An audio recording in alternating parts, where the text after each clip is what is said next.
الحمد لله الأكرم الذي خلق الإنسان وكرم وعلمه من البيان ما لم يعلم، فسبحان الذي لا يحصى امتنانه باللسان ولا بالقلم.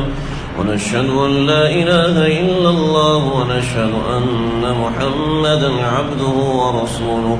أما بعد، فإن علم الشرائع والأحكام هو أعظم فرائض الإسلام، ومن ثم أمر به وفض عليه تعليما وتعلما.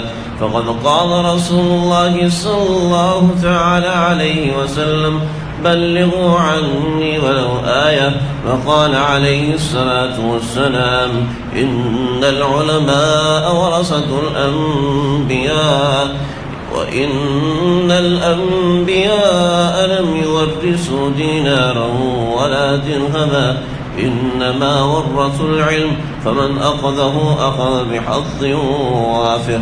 وقال عليه الصلاة والسلام: تعلموا الفرائض والقرآن وعلموا الناس فإني مقبول.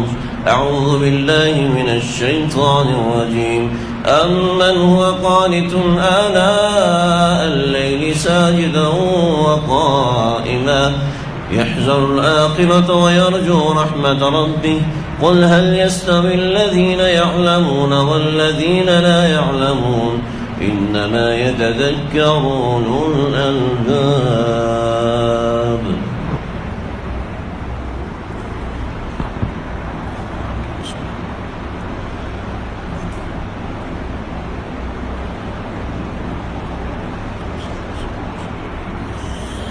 الحمد لله الذي اصطفاه، والصلاة والسلام على نبي المجتبى.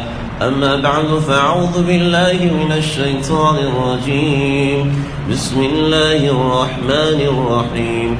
إن الله وملائكته يصلون على النبي، يا أيها الذين آمنوا صلوا عليه وسلموا تسليما. اللهم صل على محمد عبدك ورسولك، وصل على المؤمنين والمؤمنات والمسلمين والمسلمات، وبارك على محمد وأزواجه وذريته.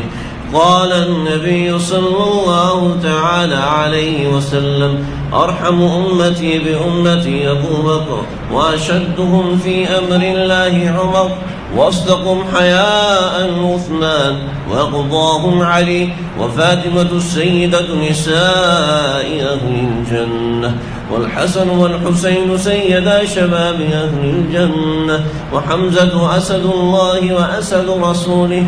اللهم اغفر للعباس وولده مغفرة ظاهرة وباطنة لا تغادر ذنبا، رضوان الله تعالى عليهم أجمعين.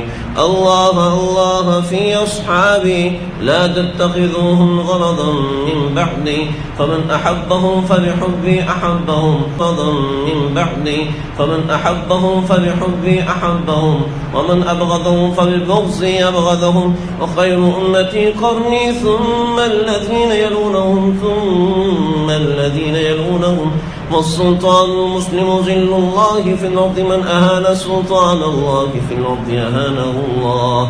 إن الله يأمر بالعدل والإحسان وإيتاء ذي القربى، وينهى عن الفحشاء والمنكر والبغي، يعظكم لعلكم تذكرون. فاذكروني أذكركم، واشكروا لي ولا تكفرون.